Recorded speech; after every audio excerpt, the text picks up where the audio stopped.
আজি অসম আৰক্ষীৰ 5,816টা পদত নিযুক্তি প্ৰক্ৰিয়া সম্পূৰ্ণ হ'ল আৰু অসমত চৰকাৰী চাকৰি আমাৰ চৰকাৰৰ দিনত পোৱা যুৱক যুৱতীৰ সংখ্যাও 1,40,000 স্পৰ্শ কৰিলে। আজি দিনটোত আমি নতুনকৈ আৰু 5,000তকৈও অধিক আৰক্ষীৰ কনিষ্টবল পোষ্টৰ বিজ্ঞাপনৰ বিষয়ে ঘোষণা কৰিছোঁ। অহা 2-3 দিনৰ ভিতৰতে নতুন বিজ্ঞাপনো মুকলি কৰি দিয়া হ'ব। মই সকলোকে অভিনন্দন জনাইছোঁ, ধন্যবাদ জনাইছোঁ আৰু সকলোকে বিশেষকৈ যুৱক যুৱতীসকল যিসকল সফল হ'ল আৰু তেওঁলোকৰ পিতৃ মাতৃসকলক অভিনন্দন জনাইছোঁ। আৰু কিমানমান হ'ব পাৰে ইলেকশ্যন আমি কৰি গৈ আছোঁ। মই ভাবোঁ যে আমি প্ৰায় 2 লাখৰ ওচৰি পামগৈ। বেলেগ এটা কথা ক'লোঁ, কালি ছাৰ এখন আপুনি জিলা আয়ুক্তসকলৰ লগত এখন মিটিং কৰিছিলে য'ত মাটিৰ পট্টা দিয়াৰ আমি চাহ বাগিচাৰ মাটিৰ পট্টাৰ বিষয়টো লৈ কালি জিলা আয়ুক্তসকলৰ লগত আমাৰ এখন সভা হৈছিলে। প্ৰত্যেকখন বাগানত এখন 4জনীয়া কমিটি গঠন কৰা হ'ব। সেই 4জনীয়া কমিটিখনে শ্ৰমিকসকলক আবেদন পত্ৰ সংগ্ৰহ কৰাত সহায় কৰিব, কাৰণ মাটি বাৰী তাত ডিটেইলছ থাকিব, ফিল আপ কৰিব লাগিব।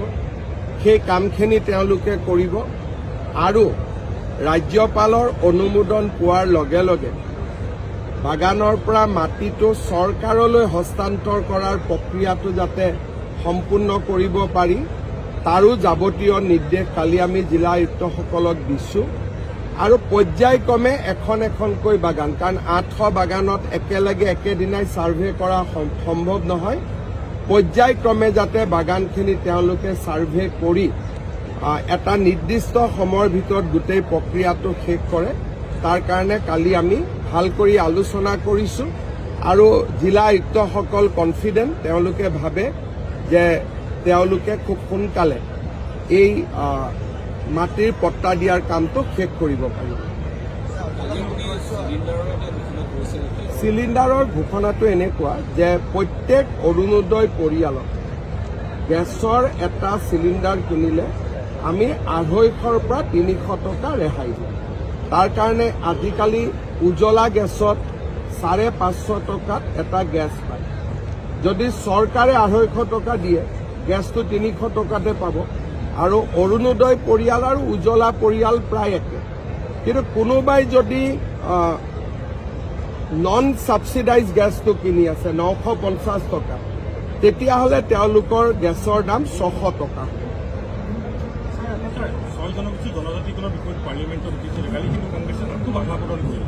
6 জনগোষ্ঠীৰ জনজাতিকৰণৰ প্ৰক্ৰিয়া আৰু ৰাজ্য চৰকাৰে দিয়া প্ৰতিবেদন, এই গোটেইখিনি কালি সদনত বীৰেন্দ্ৰ প্ৰসাদ বৈশ্য ডাঙৰীয়াই উত্থাপন কৰিছিল।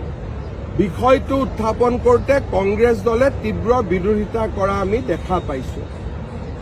যোৱা কেইদিনমান আগলৈকে তেওঁলোক 6 জনগোষ্ঠীৰ সমৰ্থনত আছিল। যেতিয়াই তেওঁলোকে দেখিলে যে বিজেপিয়ে কামটো কৰি দিয়াৰ ৰাস্তাত আগুৱাই গ'ল, লগে লগে তেওঁলোক 6 জনগোষ্ঠীৰ বিৰোধী হৈ গ'ল। কালি সকলোৱে প্ৰত্যক্ষ কৰিছে বীৰেন্দ্ৰ প্ৰসাদ বৈশ্যই কোৱা কথাখিনিৰ ওপৰত তেওঁলোকে আলোচনা কৰিব পাৰিলেহেঁতেন, তেওঁলোকে নিজৰ যুক্তি দিব পাৰিলেহেঁতেন আৰু মন্ত্ৰীৰ আমি উত্তৰো শুনিব পাৰিলোহেঁতেন। কিন্তু তেওঁলোকে সদনত হুলস্থলীয়া পৰিৱেশ সৃষ্টি কৰিলে, ফলত আমি এটা ভাল পইণ্ট যিটো হাউচত উঠিলেহেঁতেন, কাৰণ আল্টিমেটলি জনজাতিকৰণটো সদনে কৰিব লাগিব, সংসদে। বিধানসভাইতো কৰিব নোৱাৰে, সংসদত কৰিব লাগিব। গতিকে সংসদত ভাল আলোচনা এটা কালি তেওঁলোকে বন্ধ কৰি দিলে, যিটোক লৈ সকলোৱে দুখ পাইছে, আমিও দুখ পাইছোঁ।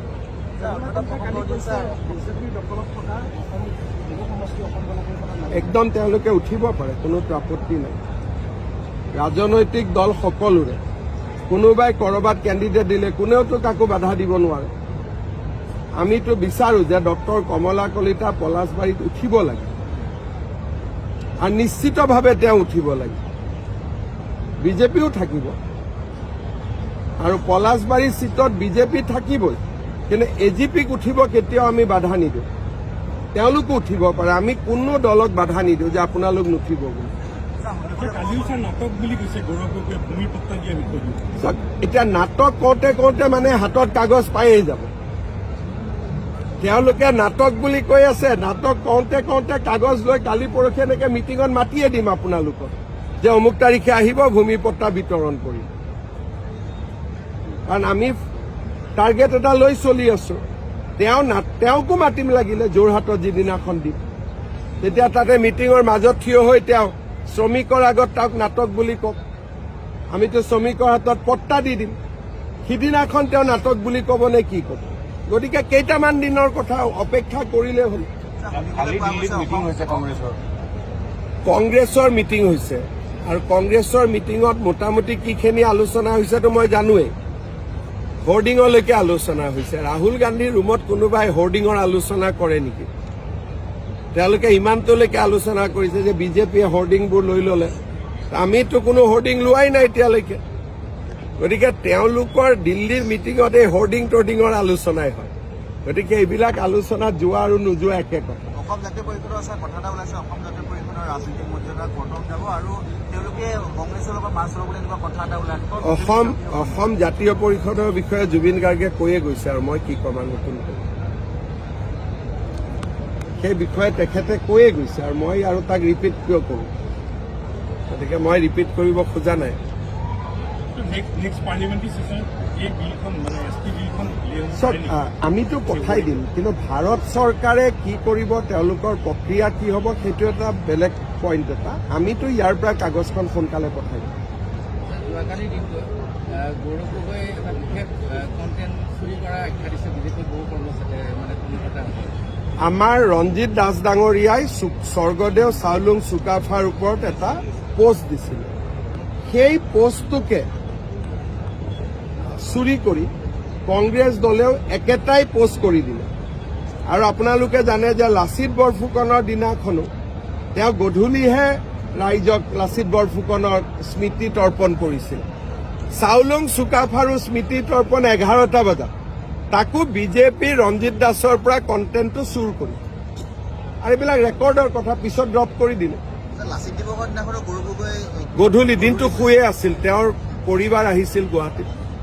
3 দিন তেখেতৰ পৰিবাৰ গুৱাহাটীত আছিলে। সেই 3 দিন তেওঁ একো কাম কৰা নাছিলে, ঘৰতে সোমাই আছিল। আমাৰটোতো কোন কেতিয়া আহে চাব সময় নাই। তেওঁৰ গুৱাহাটীত তেওঁৰ পত্নী 3 দিনৰ কাৰণে গুৱাহাটীত আহিছিল, আৰু 3 দিন তেওঁ ঘৰৰ পৰা বাহিৰে ওলোৱা নাছিল, অকল তেওঁ ঘৰতেই থাকিলে। সেইকাৰণে লাচিত বৰফুকনৰো স্মৃতি তৰ্পণ কৰোঁতে গধূলি হৈ গ'ল। গতিকে তেওঁলোকৰ হাতত সময় আছে, ৰজা মানুহ 3 দিন ঘৰত সোমাই থাকিব পাৰে। আমাৰটোতো ক'ত সময় পাম ইমান। कल हमारे एजीपी के सांसद वीरेंद्र प्रसाद वैश्य जी ने असम की एक अहम मुद्दा से एथनिक ट्राइब को जनजाति का मर्यादा देने वाला एक विषय को उत्थापन किए थे, लेकिन कांग्रेस लोगों ने शोर शराबा करके ये इशू को सामने आने के लिए नहीं दिया। असम में जनता काफी क्रोधित है कि कांग्रेस ने ऐसा क्यों किया। मेरा लगता है कि कांग्रेस को जवाब देना चाहिए। अब